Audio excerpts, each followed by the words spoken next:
But she is a women's health expert, and she wrote the book In the Flow and Woman Code, lots of really great resources. But she was on this podcast that I was listening to talking all about the negative side effects of birth control and how you're not actually having a period on birth control. And so I remember just sitting there and my mind was blown, because here I was, I had a master's degree in nutrition, you know, I'd been a dietitian for a long time, very health conscious person, very health aware, and I had no clue what was going on in my own body. And I felt very lied to and very like blindsided by this information. So that really opened up this whole new world to me of like, okay, well, I want to learn more, like what actually is going on in my body. So I went out, purchased her book, went down this rabbit hole of learning all about women's health and birth control.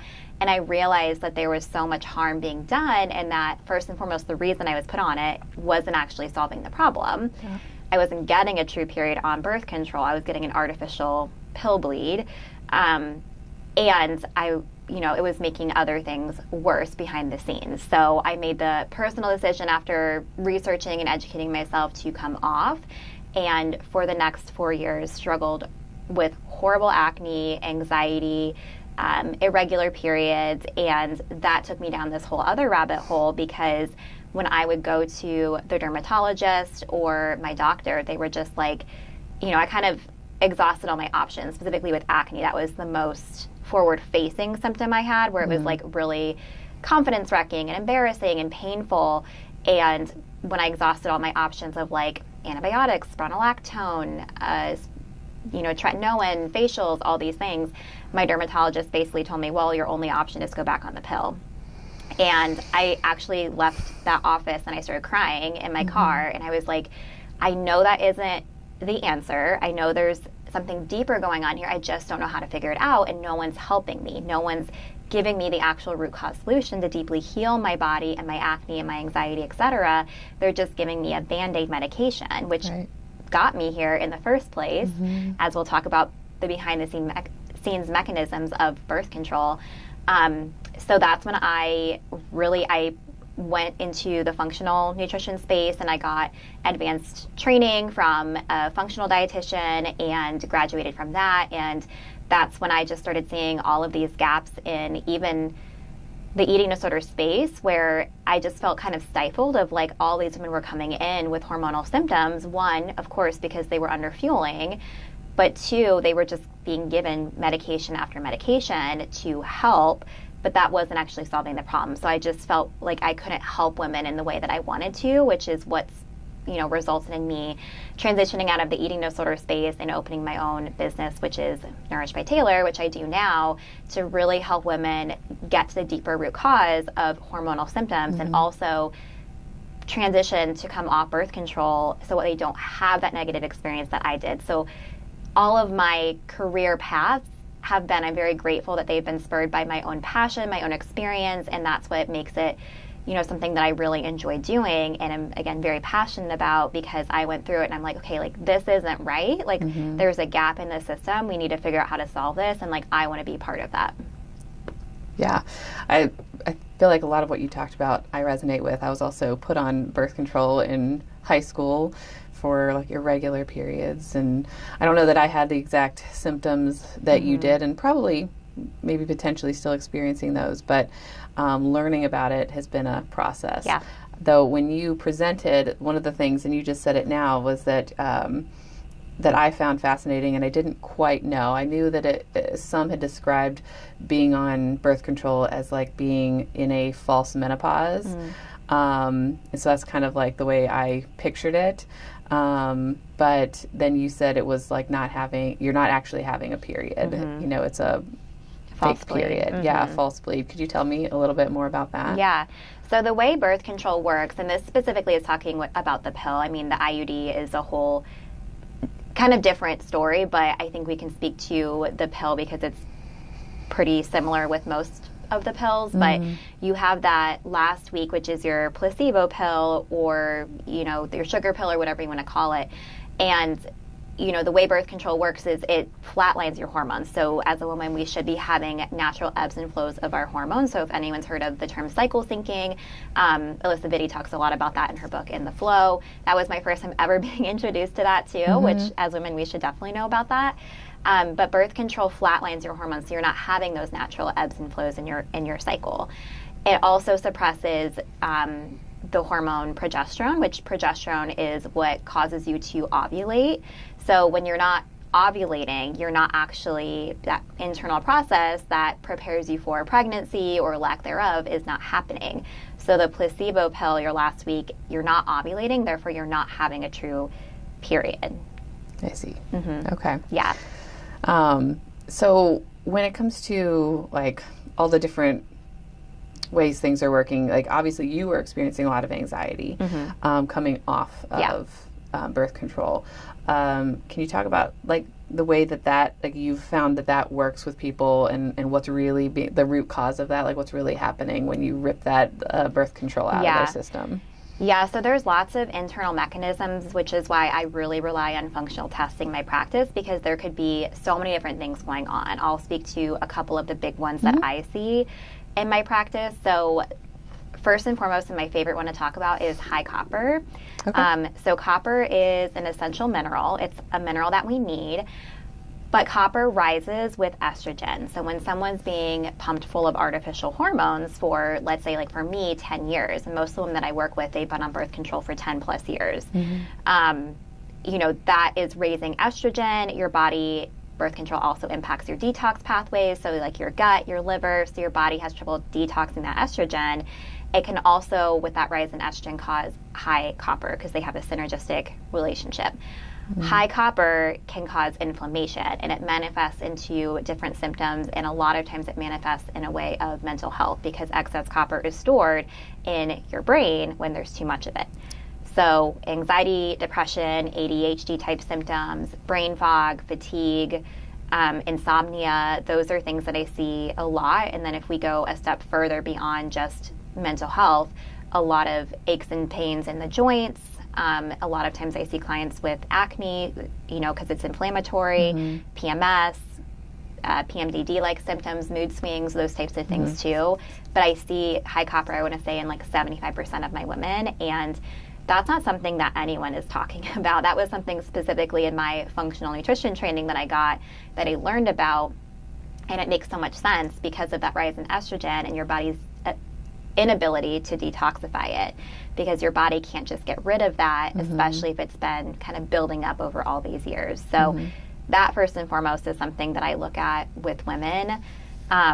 And then another thing is your gut. So 90 to 95% of your serotonin is made in the gut, which is a calming neurotransmitter. And birth control disrupts your gut microbiome in a variety of ways. So it causes the proliferation of bad bacteria, decreases the ability of good bacteria to thrive. It also causes inflammation. So it can, what's commonly called leaky gut, it's technically intestinal permeability, where, for anyone not familiar with that, it's where the tight junctions in your gut lining become permeable, or there's bigger spaces between there. So food particles, things like that are meant to stay in the intestines can go through into the bloodstream, and that can impact your mental health as well. So there's lots and lots of ways from a gut standpoint, from a high copper standpoint.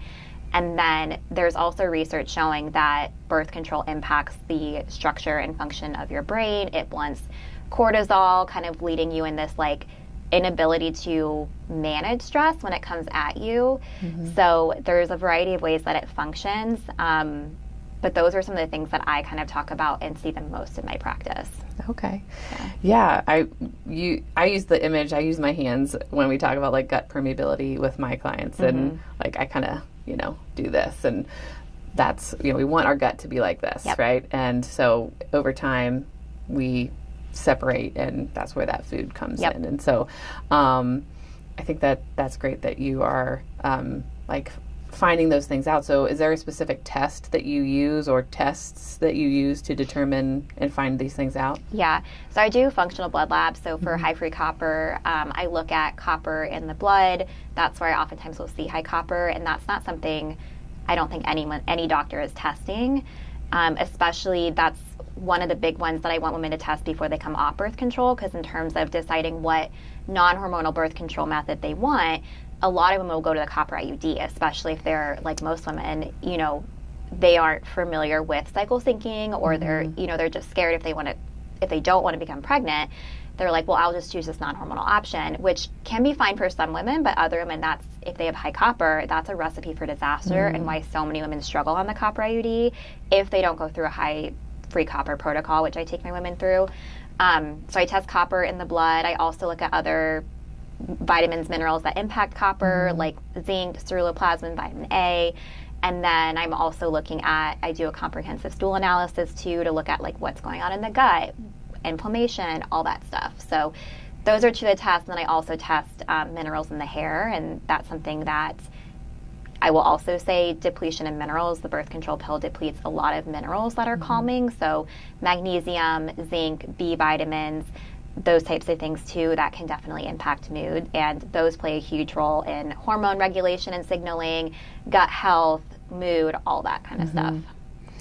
Yeah, I think that's testing is always like a really good thing, and that's what I recommend to my clients, is getting like tested, whether it's through your provider. And it sounds like you tried that, which is why you do that yourself now, and that's often what I will tell people, it's like, you can ask your provider to do these tests, especially if you have maybe specific names or specific things you're looking for. But generally, if you say, hey, can you test my hormones? They may run a panel that tests a couple, but and if we can just pause on that for a second, I actually rarely test hormones in my practice. So the reason being is I made that mistake in my hormone healing journey, as well as when I first started. I was like, I'm a hormone dietitian, like test the hormones. Your hormones are all out of whack when coming off birth control. But the hormones don't tell you the deeper story of like, why are those hormones off? So if you're looking and you're saying, okay, I have high estrogen, well, why? Or I have high testosterone, which is leading to my acne. Well, why? So I figured out pretty early on, you got to look at all the different steps before that are dysregulating your hormones. So for example, minerals, your gut health, your detox pathways, all of those things are going to impact your hormones. So very rarely do I actually test hormones because we don't need to, and those can be very expensive to do. The best way to test your hormones is a Dutch test, and that's a pretty expensive test. So most of the time, again, I don't need to if we're doing all these tests beforehand, because if you just look at hormones, it's leading to 10 more questions versus getting answers. And the other thing as well is running the right tests, kind of speaking to that, but then also interpreting them the right way. So when I was struggling really bad with my post-birth control syndrome symptoms, which post-birth control syndrome is, all the hair loss, irregular missing periods, painful periods, infertility, acne, all of those things fall under what's called post-birth control syndrome, which is also something I don't think people know a lot about or doctors don't recognize. But when I was struggling with that, I got labs from my doctor, but they were just a standard CMP, and it didn't show me anything, and it was also interpreted by what is considered average, not looking at, when I'm looking at labs with my women, I'm looking at what's optimal for women's health versus what's average between men and women, and they're not being flagged until it's a disease state. So for example, my liver enzymes were considered normal, but then when I went through this additional functional training and I was looking at labs in a different way, I was like, oh my gosh, these are like 3 times what they should be for optimal liver function for a woman. So that showed me I needed to do some serious, which makes sense, some serious liver support. And those are still something that I like monitor now on my own. And it's funny we're talking about this because just last week I ran some additional blood labs myself.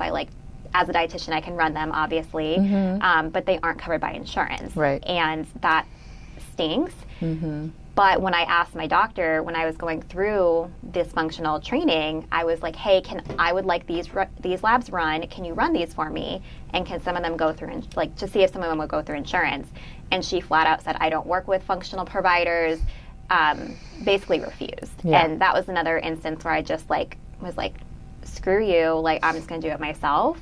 So kind of being now that I'm saying this out loud, it's really shot down a lot of times. And I think that put further fuel to the fire of okay, this is exactly why I want to do what I do now, because this is such a need. And I see so many women struggling with this and just not getting the support they deserve.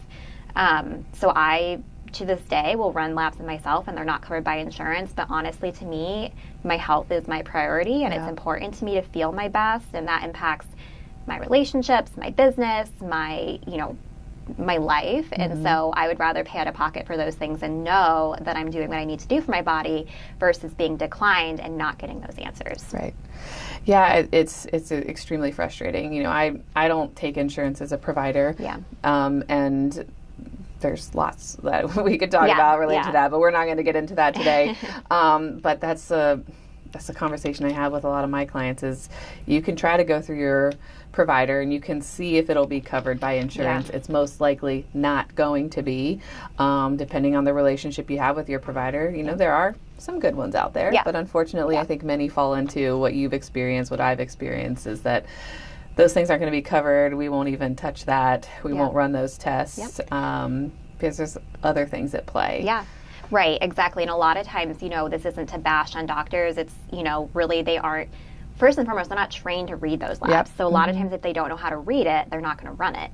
Because, I guess they don't know what you're going to do with it, or they just don't know what to say if you ask questions about it. So for copper, for example, they're not running that. And that's so important, like I said, to decide what birth control method you're going to use after stopping. So that's one that I think should be run on women stopping birth control. And also they won't run, they're only looking at isolated labs too, versus I'm looking at the whole body of like, okay, how is the gut functioning? How's the liver? How are your minerals? Like, versus looking at, oh, you have bloating, let's do a colonoscopy. We can't just look at one body system in isolation. We have to look at how it all interconnects, because it does all interconnect. And like mental health is a great example of that. It's not just one thing that's causing your anxiety. We have to look at, okay, like what's your lifestyle? What's your labs? What's your food intake? Like what's all these different facets of it. And so sometimes, and you may have some recommendations, but because those tests are really expensive, sometimes we have to like save up for them or pick and choose which one may be best first, etc. So let's say, we have someone who knows there's something going on with their hormones, and are there simple things that they can do just to start off right off the bat that maybe pretty generic? We know we want to be specific to each person as an individual, but usually there's some like generic recommendations we can say right off the top, just stop these things. So if you're at a place now where you just want some baseline things to do without the functional testing, I would say first and foremost mineral mocktails, so getting minerals in. People always ask me what supplement should I be taking, and I am very apprehensive about recommending supplements without testing, because I don't want people to waste their money. And I also, because of these interactions with things, I don't want to make things worse if we don't know. So I would rather start people off with whole food recommendations, and the first one is mineral mocktails. I can send you this. I have a free mineral mocktail guide, but it's minerals are so important for the health of all of your body, and because birth control depletes so many minerals, which therefore impacts your mental health and hormones and all that kind of stuff. That's the first step, and it's just like a fun way to incorporate. It's like different recipes and stuff that have magnesium, vitamin C, sodium, potassium, all that kind of stuff. So incorporating 1 to 2 mineral mocktails, making sure that you're eating enough throughout the day. That's something I see a lot of women intentionally or unintentionally under-fueling. So I work a lot with my women of like, okay, we need to be eating within an hour waking up, even if it's something small. And then every couple of hours, I'd say 3 to 4 hours, we should be eating for stable blood glucose. Because if you're having those dips and spikes in blood glucose, that's going to impact your mental health and just how you feel. And a lot of women aren't doing that. They're kind of like starting the day with coffee, and then they're like not eating enough, or they're having like an imbalance of foods. And I will also give a special shout out to carbs and fat, because there's this big high protein trend going on, which yes, protein is important. I believe in that, but it really irks me, going back to my non-diet roots of like 30 grams of protein and protein. Your body needs carbs and fats. And a lot of women, I have one client who I'm working with now, and that was a huge driver in her PMS and her anxiety after coming off birth control, is she was just eating too much, like not too much protein, but she wasn't eating enough calories in general, but also not eating enough carbs and fats. The balance was off. Yeah. And so that was a huge driver in her PMS symptoms and her PMDD-like symptoms. Okay. Yeah, I mean, there's all the different fads out there and different diets. What about fasting? I was just talking to someone else on my podcast about this. I personally am not a fan of intermittent fasting because of its impact on blood sugar, and also how it can impact your relationship with food. So I have seen, just through clinical experience as over 10 years of being a dietitian, that it tends to not actually produce the results that you want. And the thing we have to remember too is a lot of these studies on diets are done on men. Because, I mean, we can go on a whole tangent about this. I will refrain, but women are too complicated because of our fluctuating hormones. Versus men, they have a 24-hour cycle. We have a 28-day cycle when we're not on birth control. And so studies have been either done on mostly men or women on birth control, because they're more simple to study. And so a lot of this research is based on male test subjects or women who don't naturally cycle, versus I think women really need adequate fuel throughout the day for a variety of reasons, for energy, for skin health, for hormones, gut function too. If you're intermittent fasting, I mean, that can lead to bloating. It can lead to just lots of things going on in the gut, which I'm sure a lot of listeners can relate to. So I'm, long story short, not a fan of intermittent fasting, especially for the women that I work with, because most of them, not most, I would say a lot of them are under fueling in general. And so if we add intermittent fasting, that just makes that worse, and that's not going to help their ultimate goal. Yeah. I mean, you're not alone, I think, in the intermittent fasting world. And there's definitely across the spectrum, you know, some people are all for it, some people are all against it, and there's some people that are, you know, kind of in the middle, depending on the person. And I think that that's an important piece here, is that every person you see, every person I see, we want to treat them as individuals. You know, it's not the same type of treatment for each person.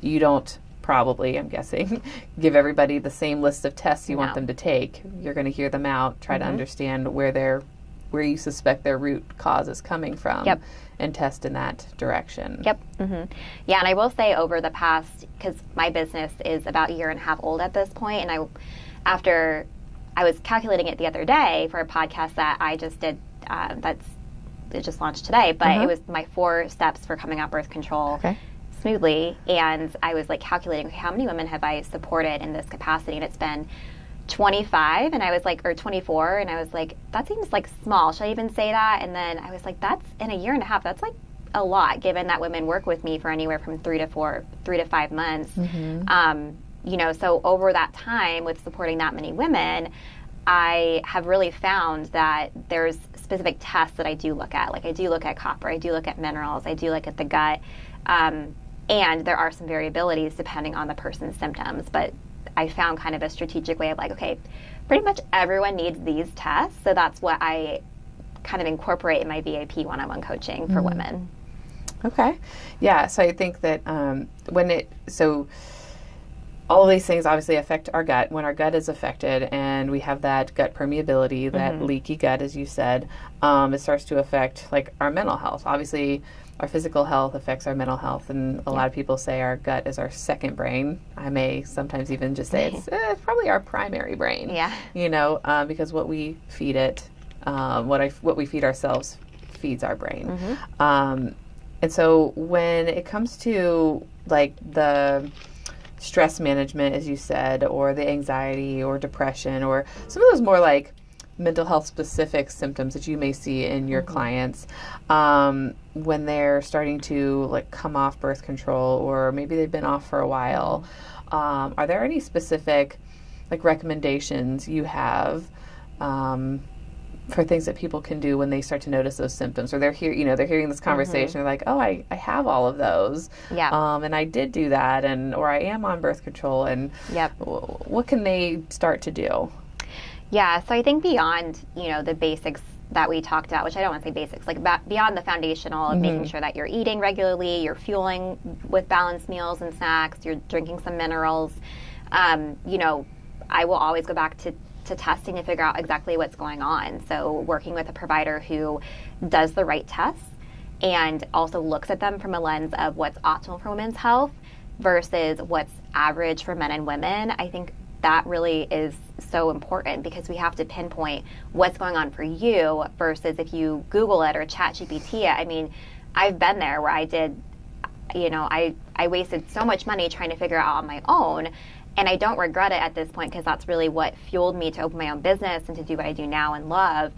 But at the time, it took me 4 years to figure out exactly what was causing my anxiety and my acne and all that after coming off birth control. And if I would have had someone like me to run the right tests and to really pinpoint the imbalances in my body, it would have been a lot faster, and it would have been I would have saved money, first of all. I would have saved money. I know we talked about the investment of doing some of these things, but looking back, I would have saved money by investing in that sooner. But I didn't have anyone like me to do that. So I really go back to like test versus guess to ID what's going on in your body, so then you can have the right supplements, food, nutrition, lifestyle factors to, rectify that and balance those things back out. So when it comes to like the neurotransmitters that are specifically affected by birth control, is there we focus a lot on like the pill specifically, but you also touched on the fact that there's like IUDs and there's other implants. Do they affect your like mental health differently depending on which one you're using? Yes. So I wrote down, I was like excited for this question because I wanted to share some stats with everybody listening. So there was a big study done in Denmark, and it was over 1 million women aged 15 to 34. And they looked at the risk of depression, anxiety, et cetera, from within those women taking different types of birth control, as well as, variability between types. So pill versus vaginal ring, IUD, et cetera. And what they found is actually really interesting. So the stats with it, the combination pill, which is estrogen, progestin, you're more likely, 23% more likely to be prescribed an antidepressant compared to women not on birth control. The progestin-only pill has a slightly higher percentage of that, 34%. And then, interestingly enough, the non-oral birth controls have an even higher rate of being prescribed antidepressant. So the patch is 100% compared to women not on the patch. Vaginal ring, 60%, and the hormonal IUD, 40%. And they found specifically younger women, and girls technically, like 15 to 19, were at, it was anywhere, I didn't write down the exact stats for each of these, but anywhere from like 100 to 120% more likely to be recommended anxiety medication. And think about when you started birth control, when I started it, like I was in that vulnerable age where it was like, okay, I'm 100% more likely to be prescribed antidepressant because of the impacts of this. And of course there's other variabilities, but this study was really, really good. It's called the Denmark study, and it really looked at all the variables, and it's pretty clear that birth control was a huge factor in that. That's shocking, and I appreciate you sharing those stats. I don't think these are things that people don't really know about, and doctors don't tell us, and that's the problem. And that's that lack of informed consent, and I'm all about the informed consent. Yes, exactly. Yep. And to me, that's going over the pros and the cons, not just here it is. Yeah, and that's usually what we're given, right? It's going to help your acne. It's the miracle pill. You're going to solve all your problems if you go on it. But we don't tell you about what the side effects are and what the negative things that could happen if you ever stop this, or what other medications you may need because you're taking this. Yeah. And I talk about this a lot. It's like, I'm not against birth control. I think it's a good choice that we have as women, and I want women to be informed about it. Like that's the problem. We're not given informed consent. That's what I'm against, is not having the information and just being like, oh, well, take this, your period's missing, or you have painful periods, take this pill. And then the lack of education of like, okay, what it's doing, what the negative consequences are, and also like how to come off of it. Because so many women, they're like, start this, stay on it as long as you want until you want to become pregnant, then come off and see what happens. And if you come back with symptoms, then let me know. And it's like, well, 99% of women are put on it. No, okay, I don't want to say that. Not 99% of women, but a lot of women are put on birth control for reasons other than pregnancy prevention. Yeah. And that's why 99% have trouble when they come off. And a lot of women also struggle with like infertility, difficulty getting pregnant. And a big part of that is also because of the impacts of birth control. So, there's just a lot wrong with how the lack of education around the pill and what it does to us, and the lack of education of coming off too. Yeah. And I think in going along with like the depression and anxiety medications, there isn't a lot of informed consent on those either. And I'm even learning still today just about the what they're really doing in your system. Your understanding is like, I'm depressed, so I need more serotonin, so here's your antidepressant that's going to give me more serotonin.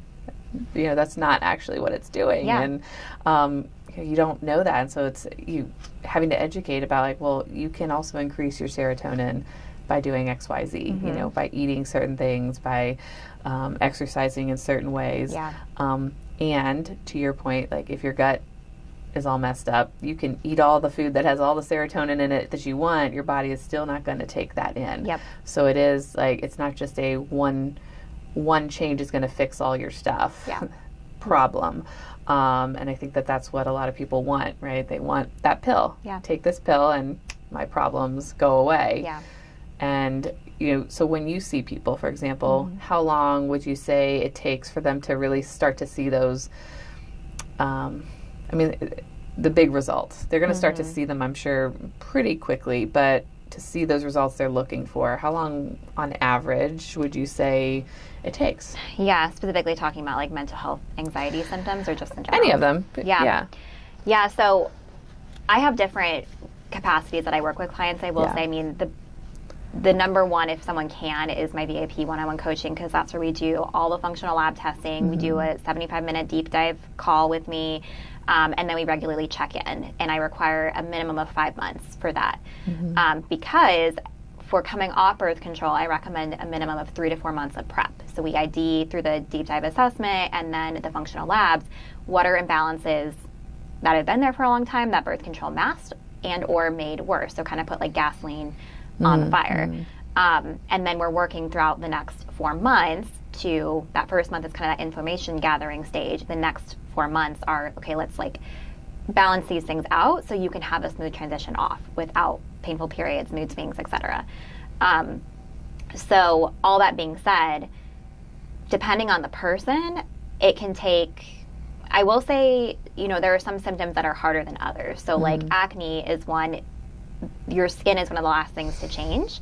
So candidly for me, it took about 9 months for my skin to improve, but compared to struggling with it for my whole life, and especially 4 years after stopping birth control, you know, that is one where some people see, I say like 10, 80, 10. So like 10% of people start seeing results pretty immediately within the first like month or two of implementation. 80%, it's around that like 4 to 6 month mark, and then 10% it's longer. For mental health, if, for example, we ID like high copper, I have a lot of clients who feel better pretty soon after that because their body is just responding. It wants that inflammation out. It wants to detox that copper. So once we give it the right tools to do that, I have one client who, I mean, she messages me almost daily and I love it, but she's like, I'm so much less anxious. Her copper, for reference, I like to see it at like 100. Her copper was 186. So almost double what it needed to be. And I do see that a lot with my birth control women, is 170s to 180s is common. So there are some people who start to feel better pretty immediately. But I would say on average, like the 4 to 6 month mark is when we start to see like real traction. Okay. Yeah. So doing this process takes time. Many months. Yes. And for some, like it's years long, you know, even for yourself, right? And you were doing this on your own, trying to figure it out. Yeah, I was trial and erroring on myself. So yeah, if you had someone like you, it may have been a slightly faster process, but the body can only do what the body can do. And that's why sometimes it takes time. There's only so quickly things can detox from your system that things can get back to a regulated state. Yeah. Well, and you know, a lot of times when we're doing these labs and we're seeing all these imbalances, I talk with clients, I want to set the expectation up front, like this is not a quick fix. And just like I'm sure with you and your clients, you're like, this is going to take time. Like we need to process through these things. Your body has to process through all these things, and we need to give it time and space, and we need to do it in a strategic order. So for example, we can't just jump into, and that's why it's important to look at the whole body. Like I was saying earlier, we can't just jump into like a gut killing protocol if you have overgrowth. We have to support your foundations, make sure you're eating enough, you're managing stress, your mineral status is good, because if we just jump into a gut killing protocol, like that's going to make things worse. And so I oftentimes will talk with clients and use like phases to show them like, okay, like phase 1 is this foundational support. We're going to replenish minerals. We're going to use strategic supplementation. We're going to focus on specific foods, mineral mocktails. Phase 2 is we're going to do a copper detox. Once your body is supported, your liver is supported. Phase 3 is like gut stuff. So we're really hitting it in order so that it makes sense to your body, so everything is ready to go, and so that it's optimized versus jumping ahead steps and making things worse, or kind of like making us stagnate. Right. And so we can't just fix our mental health by like necessarily taking a pill or even just going to therapy. And that's what I tell people is like, we can talk about your trauma and your depression, etc. all we want. It doesn't fix your hormones or your gut health or, you know, all these other things that are going on. And so I often encourage my people to make some of those changes. And we talk about some of them, you know, in our sessions, kind of like what you've talked about. And then if they're able to, right, like, let's get some testing. Let's get hooked up with people that can do that. Now, do you only work with women that are coming off of birth control? Do you work with people who just want to regulate their hormones, who aren't on birth control? What's your like kind of niche? I mean, I know your niche area, but who do you not see and who do you see? Yeah, so I work with a lot of, and like I said, I have different kind of offers. I would say like my niche, yes, and my big passion and where I'm really specialized in is helping women transition off of birth control. But I do also work with women who have come off birth control and they're experiencing those symptoms. So I do see a lot of women who have stopped birth control and they're having really painful periods. They're having anxiety. Their periods MIA, or they're experiencing acne. Like, I still work with a lot of women who want to just balance their hormones. I would say the population that I'm not specialized in and that I refer out is fertility. So if someone has come off birth control and they're struggling to conceive, I'll refer out to a fertility dietitian, or menopause is one where that's a different ball game. And so I know some of it, but at the same time, I'm not an expert in it. So that's where I'll refer out to a different specialist. And then do you work with men? I do not work with men at this time. Yes. I just thought I would ask. Yep. I want to stay within my specialty. Yeah. With women's health. Is there a type of birth control you would recommend? Yeah. So non-hormonal birth controls, I mean, the gold star, I would say, is the fertility awareness method, which is monitoring your temp, cervical mucus, some other factors just to really get in touch with your body, and that can be really empowering, and it can help you just learn more about your hormones in your body. And that is scary for a lot of people. So I know when I was coming off of birth control, I chose the copper IUD because it was non-hormonal. I didn't know about copper or anything like that. For me, it works well. So I would say if someone doesn't have high copper, if they're supporting their body with like vitamin A, with cofactors and stuff like that impact copper, the copper IUD is a good option for some people. For other people, it's not. So that's where just really figuring out what works best for you and getting that testing before you start is really helpful. But if you want, if you're like, I want to go all natural, I don't want anything in my body, fertility awareness method is great. I actually have a whole episode of my podcast where I have a fertility awareness coach come on, 𝗪𝗂𝗪, and that's what she does. She teaches women how to, cycle sync. She teaches women when you can get pregnant, when you can't get pregnant, and she takes you through this whole step, all of this method that she has created. So when my time is up for my copper IUD, I will be doing that instead, personally. But at the time, I was still in my learning phase, and I was like, I definitely don't want to get pregnant, and I need something that's effective. But I would say copper IUD or the fertility awareness method would be my choice. Okay. Yeah. Is there kind of anything that you feel would be really important to share that we haven't gone over today? I think we covered a lot. I would say the only last thing I would say is just advocating for yourself. And if you feel like something's off, but you keep being told, oh, that's normal, that's just part of being a mom or a woman, or, I think there's a lot of noise around that of it's just normal to feel bad as women for whatever excuse reason, and just being given a medication as an answer. If you feel like there's something deeper going on, if you have this intuition, or you're listening to this and you're like, oh my gosh, I didn't realize that I don't feel the best, or that birth control could be playing a role or did play a role, and coming off of it, I still might be reeling from those types of side effects, then you're right, because you need to advocate for yourself or find another provider, find someone who specializes in it to get the right testing and right prescription for you. You're individualized, because there is no one size fits all. So that would be the last thing I say is if you know something is wrong, it is, and regardless of if someone's telling you it's fine or your labs are normal or whatever, there's something deeper actually going on. Yeah, I really appreciate that. I think that's something that we could do a better job at. And it's hard to go to people who are, in theory, superior or know more. Yeah. But we know our bodies best. Yep. And so I definitely appreciate that. Yeah. I thank you so much for being here today and sharing all of your knowledge with us. I feel like I learned a lot when you presented at the luncheon, and I feel like I'm still learning from you today. And the book that you had recommended, was it In the Flow? In the Flow is a good one. And then if you want to specifically look into mental health and birth control, 𝗪𝗀 has a book called This Is Your Brain on Birth Control. That's another it's a dense one. Mm-hmm. I have not finished the whole thing because it's definitely one I have to take in bite-sized chunks, but very good, very sciencey, very in-depth with how how birth control impacts the brain specifically. I think both of those are on my TBR list. Oh, yeah. When you mentioned them previously, so I need to get on those. But I think that reading, as you found, and I think you said yours was a podcast at first, kind of tuned you in, but then you just kind of go down those rabbit holes, and the rest is history. Yep, so. I look at health and nutrition and everything in a whole different way than how I was taught as a dietitian. So, I mean, my foundations are the same, but just how I approach things is very different from what I've learned, and it's definitely made me a better provider. Yeah. Well, thank you so much for being here, and I look forward to seeing your progress and seeing you grow, and I wish you all the best. Yes. Thanks so much, Kaela. Thank you.